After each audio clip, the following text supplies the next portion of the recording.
In this video, I'm going to talk to you about investing. More so, if you had $1,000, what would you want to do with it? There's a lot of stuff flying in and out, from crypto, or is it Bitcoin, or stocks and bonds, or real estate. This actually was because of what I put in inside of the 2019 year. I go over this inside of my 7 Steps to Wealth, which you can check it out. I'm Josh Gill, creator of Boss Nation Academy, the place where solopreneurs come and learn how to actually create multiple streams of income. And if you stay tuned, you'll get ready to see exactly where to put your $1,000 in a safe, guaranteed return on investment. So stay tuned.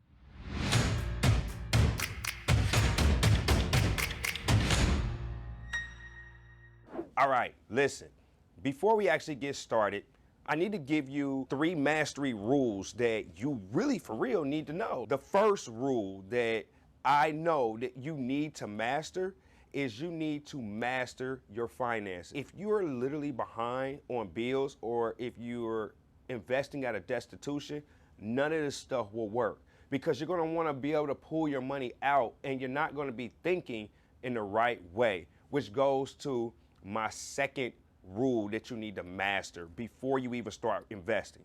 And that is, you need to master your emotions. If you are literally like one of those scary persons or anything like that, who's like always thinking like the sky is falling, like Chicken Little, like, I need you to understand that the sky ain't gonna fall, okay? And some people still say, well, I can lose money. Okay then, well, the way I do it is I invest things that up to a point to where if I was to lose it, I wouldn't even care, okay? But in this video, you got $1,000, so you're looking to put it somewhere. So what I would say is I want to tell you this boss mentality, okay? The boss mentality is money is a tool. I don't think of money as like I can make love to the money or anything like that. Like, that song is like freaking stupid. I literally think of money as a tool to go out there and get some of its other friends, okay? And rule number 3 that you gotta master, and that's inflation. Yes, you have to master inflation. What inflation is that you're literally, it's 2%, right? That means that you're buying 2% less goods than you did last year, given that you have the same amount of money, right? And then next year, you're buying 2% less than you're doing this year, okay? And that's on compound. So that's why over the course of, like, it seems like 10 to 20 years, stuff just starts to double, because inflation. So it's not that the simple fact is that things cost more, it's just the value of the dollar actually decreased. So the things that you're buying it with, right, actually decreases in value. So basically what I'm saying to you is, when you actually want to invest, you want to invest in things that's going to give you a return that is higher than inflation, higher than 2%. So if I got something that's like, 4%, I'm literally banking 2% because I want to subtract 2% due to inflation. Now, again, inflation is roughly anywhere between 2 to 4%. I usually keep 2% as a rule of thumb, but you can actually Google the rate if you want to. So you want to master your finances. Next, you want to master your emotions. Next, you want to master inflation by literally investing in things that is higher than 2 to 4% return, okay? So with that being said, let's go into the first thing. I literally would split my money up 10, 10, 10, 70. All right, that's 10%, 10%, 10%, 70%. Okay, so the first 10% that I invested in, that I would literally go and take this in, is I would invest in gold and silver. See, I talk about this in my course, 7 Steps to Wealth, right? You gotta check it out. It's in the description. But the fact of the matter is, if you look at the appreciation of gold, it literally beats inflation by far, and it beats real estate. That's God's money. I don't even have a savings account. Most people say, what, you don't got a savings account? Listen, I don't. I actually take my money and put it inside of gold and silver, right? I don't know if you knew this, but if you put your money in a savings account, they pay you a percentage interest on it, right? And the national average for a savings account is 0.05%. What that means is, for every $1,000 that you have in there, they're literally going to be giving you 5 cents back on it, right? So That's every year. That's nothing, right? So that means that if you actually have some savings account actually got a high yield of 0.65%, right? I know Huntington Bank has it like that, but that's like high yield. That means for $1,000, you would literally have 65 cents, right? They would pay you. So therefore, if inflation is 2% for a year, that means you lost a total of 1.35% total for the year. So basically what I'm saying is keeping your money in the fiat currency form, because that's what a dollar is. It's like the worst form to keep your money in. We keep printing a dollar bill, so therefore it's more subject to inflation, which is a decrease in its value. Now, you might think, like, for instance, well, there's capital gains tax, right? What if I actually increase, like I buy this gold and it increases in value, or silver, right? Or precious metals like palladium, platinum, right?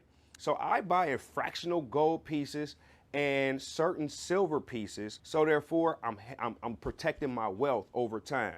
So like you can buy gold and silver online through a place like JM Bullion, APMEX, all right? But the place that I go through is 7K Metals, because of the reason why is all I do is I send my money, right, digitally, right, through an ACH or digitally to them.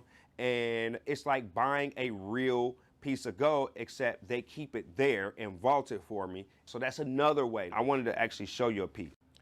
So this right here is like a minted state. I don't know if you can see this, but this is a minted state 70 Montana coin, right? So it's silver right here. This is the silver dollar, 1 ounce coin. And pretty much like that's what I do. Like I collect them here. I also have some that's on there and I send out, you know, through the ACH. And if I ever want my coins, they will literally like, okay, cool, cash it in, right? And send my coins to them. And while my money is actually in that digital form over there that's backed by it, we have an agreement with 7K Metals to whereas it will increase as the spot price of gold and silver increases. So each company has their differences, but that's how that works. Next, I'm going to go a little bit out of character or a little bit out of order, and I'm going to talk about the 70% first. But before I do, I want to talk about what I mean when I say asset. I mean asset as income producing. So asset is sort of like some people say that their home is an asset. I'm not talking about that. I'm talking about an income producing asset, something that puts money into your pocket every single month without you doing minimum or no work. This 70% should go inside of controllable assets, right? So you got your uncontrollable and you got your controllable. When I mean controllable, it means that you have the power to literally press a button and get paid, right? Only you can shut it down, okay? That doesn't mean anything with anybody else. You have the controlling interest. So controllable assets, you should put 70% of that money in there, right? If you had $1,000, put 70% into your own business, your own, whether it's starting or you have one, invest in yourself. See, a lot of people want to come and put their most of their money, if not all, into their stock market and then pay the rest on their bills, right? And I get that. I totally get that. But if you're not in destitution, we're talking about investing that money as it's disposable, right? So that 70% should be going towards you and your business in like a course, right? That's a controllable asset. And like rental property, that's another thing. So if you're renting out property, that's a controllable asset, right? By definition, we're talking about in this video, right? Another thing is if you have like loan and you loan somebody money and you're collecting interest. Those are examples of controllable assets. But the main thing that I like is I like courses, right? So the thing with courses is you can control and you can create a tribe that really follows you, right? Like, why do you think that people are always asking you to subscribe to their channels and they're trying to build up a community, right? Because there's not only riches in the niches, but there's wealth in the tribe. And you might be thinking like, Josh, like I probably like don't know what to teach in a course, right? But listen, a lot of y'all are training people at your jobs, right? A lot of y'all are bosses at your jobs. If you're training and bosses and you're showing something, or you're super good when you work for somebody else, right? You know your job inside and out. You got a talent. God gave you a talent, so you should be able to use that in order to create a course. Listen, God gave you everything you need to be free. So you need to start investing in yourself. And one of the things that I make an offer to in my 7 Steps to Wealth course, which is free, by the way, is I make an offer when they join in the Boss Nation Academy. We join the Boss Nation community, right? Inside of the Kajabi. We have a community feature where we get together and we talk about courses, right? We talk about what you could possibly do. But in the comment section of this video, right, if you're not ready to get into all that, I want you to comment some things that you're good in or some ideas, and I'll maybe send a reply, and I'll be like, okay, cool, you could possibly do this, you could possibly do that. Or reach out to me on Instagram, GILLJA99, Gilja99, right? I'll put that in the description. Shoot me a DM. We can get to chatting. I do voice chats on there, right? But anyway, you create a course because you can charge that. Even if I'm selling an affiliate course or affiliate marketing product, I literally would create a brand that sells an affiliate marketing product, not me selling the affiliate marketing course and brand without me. Like, I'm not the middle guy. I am the guy, okay? So you're preparing yourself in a business perspective to get tax write-offs through courses and stuff like that. And now you're in control. And then what I would do is eventually, now that you're running a successful business, you now have money that could be substantial and it's actually grow. And you can literally, replace your job income, and you'll have disposable money, additional disposable money, to whereas you can invest in the next thing, which is the other 10%, which is the uncontrollable assets. The uncontrollable assets is stuff like, stocks and bonds, mutual funds, like all that stuff. That stuff to whereas if they were to shut down, right, or if this company were to shut down, you lose money, but it's still paying you, right? It's income producing. I don't invest in any stocks that really, for real, during the 2020, that did not pay a dividend. And the reason why I did that was because companies that pay dividends over the course of 10 years, when it comes to stocks, I literally, that shows that there's some strength in the company. So therefore, when I had those companies, they stood the test of time. So actually, it's actually a blessing for us to be able to experience the 2008 crash and also the coronavirus COVID-19 pandemic, right? Because we're able to see which companies stood the test of time in both, so you're able to predict. So I had used the 2008 crash, and then I used the coronavirus, which is a similar but not as worse as far as to the stock market perspective, okay? So I was able to use that, and that told me what type of stocks, but that was only 10% of my money. So when I did lose money, I still had my 70 and my other 10% in gold in my own business to back that up. So I wasn't afraid, okay? So I would take $100 or 10% out of that $1,000, and I would invest it into uncontrollable stocks that literally has the possibility to raise and appreciate, but you want something that's paying you something, and I want you to activate that drip. Now, one of the easiest ones to do right now is Robinhood. Robinhood is pretty easy. I like them. I use Fidelity, Robinhood, both combined.